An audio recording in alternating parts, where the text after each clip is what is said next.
Hai teman-teman, inilah kisah Syekhona Thoifur yang diambil dari terjemahan kitab beliau sendiri yang bernama Manarul Wafa.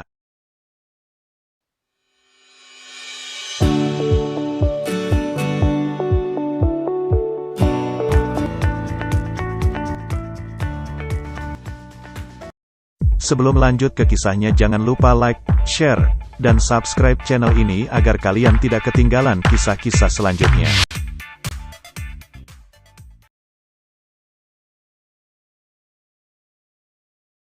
Saya tumbuh berkembang di iklim keilmuan dan ketakwaan dalam pangkuan dan didikan ayahku Syekh Ali Wafa. Ayahku memiliki keinginan kuat untuk menyampaikan segala kebaikan kepadaku menggunakan berbagai metode yang mungkin untuk ditempuh. Harapannya begitu besar agar kelak saya menjadi hamba yang soleh. Dan semoga Allah menyatakan harapannya, amin. Setiap ada ulama dan orang soleh sowan kepada beliau, ayah selalu meminta doa kebaikan kepada mereka khusus untukku. Pada suatu hari beliau berkata kepada orang soleh yang datang bertamu, mohon doa untuk anakku, Thoifur, agar menjadi orang yang melaksanakan salat dengan sebaik-baiknya. Alhamdulillah sejak kecil, saya berada dalam asuhan dan kontrolnya sampai saya balik. Beliau mengajari saya membaca Al-Quran beserta tajwidnya, dasar-dasar ilmu akidah, fikih, nahwu dan ilmu agama lainnya. Saya mulai belajar Al-Quran kepada beliau sejak umur 6 tahun dan bisa hatam beserta tajwidnya setelah umur 8 tahun. Metode pembelajaran baca Al-Quran beliau untuk pemula ialah dengan metode ejaan di mana huruf dibaca secara terpotong-potong. Metode ini dibolehkan secara fikih seperti dimuat dalam kitab Bujairini dalam hasyiahnya terhadap kitab Syarah Al-Khatib untuk Matan Abi Syuja, bahwa boleh membaca Al-Quran dengan memotong huruf-hurufnya untuk kepentingan belajar, karena metode demikian diperlukan. Setelah saya pandai membaca Al-Quran, beliau menyuruhku untuk meninggalkan metode ejaan dan mengharuskanku membaca biasa beserta tajwidnya. Sejak itu saya membaca Al-Quran beserta tajwidnya dari awal hingga akhir. Pada masa ini ayah juga mengajarkanku cara salat yang benar. Beliau memerintahkan agar salatku diperlihatkan kepadanya, sehingga saya salat di sampingnya atas kontrol beliau, sehingga hal-hal yang perlu diperbaiki langsung diperbaiki. Pada suatu ketika saya salat di samping beliau.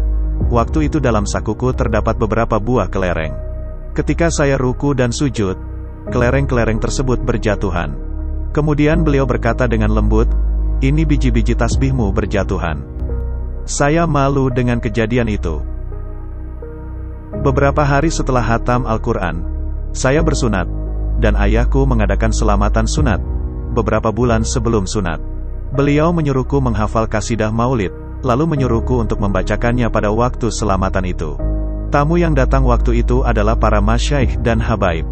Di antara kitab-kitab yang pernah saya pelajari kepada ayahku pada masa kecil ialah kitab Matan Al-Jurumiyah, Kafrawi, Mutamimatul Jurumiyah, Matan Safinatun Najah, Matan Sulamut Taufik ila Mahabatilahi alat Tahqiq, Aqidatul Awam, Risalatul Mukhtasara fi Ilmi Tauhid, Bidayatul Hidayah serta kitab-kitab lainnya. Hal yang menunjukkan profesionalitas dan kepakaran ayahku dalam metode mengajar ialah beliau membaca kitab yang diajarkan kepadaku kemudian menjelaskan artinya serta menguraikan semua permasalahan-permasalahannya dengan penjelasan yang mudah, jelas dan ringkas. Kemudian beliau menyuruhku untuk membaca kepadanya dan beliau mendengarkan bacaanku. Lalu beliau menjelaskan maksudnya dan posisi tata bahasanya. Metode pembelajaran model ini, yaitu pembacaan kitab seorang murid kepada guru, terbukti sebagai metode yang banyak manfaatnya, paling mudah dan cepat menghasilkan futuh atau kepahaman serta melekat dalam ingatan. Hal itu karena ketika murid membaca kitab kepada guru, ia akan mengkonsentrasikan semangat, penglihatan, dan pikirannya kepada apa yang ia baca. Tentunya murid akan bersungguh-sungguh dalam mempelajarinya, tidak akan meninggalkan bacaan dalam keadaan tidak paham. Semua permasalahan dan hal-hal yang sulit harus dipahami dengan jelas dan rinci, sebab murid harus benar-benar siap dengan belajar dan mutalaah berulang-ulang dan penuh teliti sebelum membaca kepada gurunya.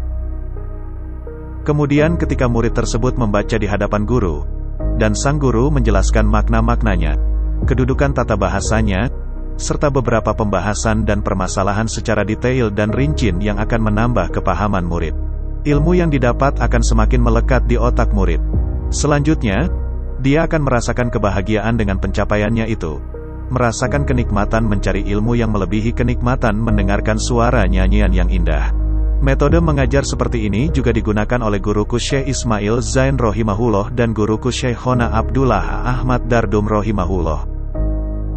Sebagai tahadus binikmah, bahwa saya belajar kitab kepada ayahku Rohimahullah, dilalui dengan mudah dan gampang, tidak tersendat-sendat dan tidak menemukan kesulitan. Bahkan jarang ditemukan kesalahan dari segi tata bahasanya, irobnya. Ketika saya membaca kepada beliau, semua permasalahan dan kesulitan-kesulitan dalam kitab yang saya temukan sebelum membaca kepada beliau, hilang dan teratasi. Seperti yang disebut sebelumnya, penjelasan beliau ringkas dan jelas, tidak terlalu panjang dan membosankan, tidak pula dengan penjelasan yang tak berhubungan dengan pembahasan utama, hingga kosong faedah. Penjelasannya tertuju kepada maksud kitab. Ayahku adalah sosok yang berwibawa dan penuh karisma. Kami sebagai anak-anaknya, dalam segi adab dan sopan santun, sama seperti santri-santrinya ketika berbicara dan berinteraksi sehari-hari. Meski kami setiap hari banyak berkumpul dengan beliau dan sering melihatnya, kami tetap menundukkan kepala ketika berada di hadapan beliau. Suara kami dipelankan dan tidak berbicara banyak yang sekiranya melampaui batas. Meskipun beliau terkadang bergurau dan tersenyum kepada kami konsisten menjaga adab dengan beliau. Keadaan ini sama sekali berbeda dengan kaidah. بكثرة المشاهدة يقل الاحترام في العادة. Dengan banyak melihat, biasanya penghormatan akan berkurang. Tentu keadaan ini menunjukkan kepada kesempurnaan makrifatnya kepada Allah, dan kemantapan muraqabahnya kepada Allah, serta merasakan keagungan Allah dalam setiap detik dan waktu.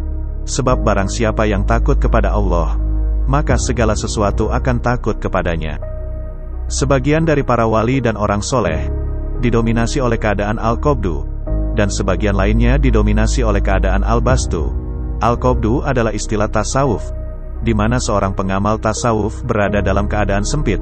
Arti asalnya adalah genggaman, yang mengindikasikan adanya rasa takut dan tidak berdaya karena selalu melihat keagungan Allah, sehingga ia merasa kecil dan selalu merasa berada dalam genggaman Allah. Singkatnya, al-qabdu adalah suatu keadaan di mana rasa takut mendominasi seorang sufi. Sedangkan al-bastu adalah kebalikan dari al-qabdu, yaitu keadaan pengamal tasawuf yang didominasi oleh rasa pengharapan. Seperti yang dikatakan oleh Ibnu Ajibah, dua keadaan ini selalu bergantian dalam diri seorang sufi. Orang yang sedang dikuasai oleh keadaan al-qabdu, ia merasa selalu ada dalam genggaman kuasa Allah. Ia akan selalu menundukkan kepalanya, penuh fikir dan mengambil pelajaran dari semua kejadian. Setiap detik dalam kehidupannya penuh dengan zikir mengingat Allah, serta menyaksikan kebesaran dan keagungan Allah dalam setiap nafasnya. Orang seperti ini bicaranya sedikit dan selalu terlihat sedih. Badannya kurus dan ketakutannya kepada Allah sangat kuat. Keadaan seperti ini yang banyak terjadi kepada para wali. Sebagian wali terkadang didominasi oleh rasa al-bastu, di mana ia selalu terlihat gembira dan tersenyum. Dalam gerak-geriknya selalu melihat sifat keindahan Allah, keluasan rahmatnya yang meliputi segala sesuatu, kebaikan pengurusannya kepada makhluk, kasih sayangnya, dan maha menerima kesalahan hamba-hambanya yang datang untuk bertaubat. Seorang yang mendekat kepada Allah satu jengkal, maka Allah akan mendekatinya satu hasta, dan bila dia datang kepadanya berjalan, maka Allah akan mendatanginya dengan berlari kecil. Diceritakan bahwa Allah mewahyukan kepada Nabi Daud alaihi salam, seandainya orang-orang yang berpaling dariku itu tahu penungguanku kepada mereka, belas kasihanku dan kerinduanku agar mereka menjauhi perbuatan maksiat, maka mereka akan meninggal karena merindukanku, ruas-ruas tubuh mereka akan terputus karena cinta kepadaku. Wahai Daud, beginilah kehendakku kepada orang-orang yang berpaling dariku. Lalu bagaimana kehendakku terhadap orang-orang yang datang menghadapku? Wahai Daud, seorang hamba ketika merasa tidak butuh kepadaku, sebenarnya ia sedang membutuhkanku, dan aku sangat kasihan untuk menjauh di saat dia berpaling dariku. Dan hal yang paling aku banggakan, ialah ketika mereka kembali kepadaku. Perbedaan ahwal dan makom, bergantung kepada perbedaan warid dan tajali, sehingga terkadang dua orang memiliki pemahaman berbeda. Ketika mendengar satu bait syair, masing-masing memiliki pemahaman berbeda terhadap isi syair tersebut. Perbedaan itu dipicu oleh faktor perbedaan ahwal dan makam keduanya. Sunatullah yang terjadi kepada para walinya, biasanya ketika ditempatkan dalam satu ahwal, satu keadaan, maka ia akan selalu berada dalam keadaan itu, tidak pindah. Penulis kitab Tanwirut Sodar ala Hizbil Bar menyatakan, ketahuilah bahwa keadaan hari-hari orang yang majdub, tertarik kepada Allah, berada pada posisi di mana Allah menariknya kepada keadaan tersebut. Jika ia ketarik kepada keadaan al-qabdu, genggaman kekuasaan Allah, maka ia akan terus-menerus berada dalam keadaan al-qabdu sepanjang umurnya. Dan jika ia ketarik dalam keadaan al-bastu, maka seterusnya akan berada dalam keadaan tersebut. Ia akan gembira, tersenyum dan tertawa mengikuti tajalli, penampakan keindahan Allah. Kita akan kembali kepada pokok pembahasan, yaitu kisah Syekhona Thoifur Ali Wafa di part kedua. Jangan lupa subscribe, like dan share ke teman-teman. Oke, sampai jumpa lagi.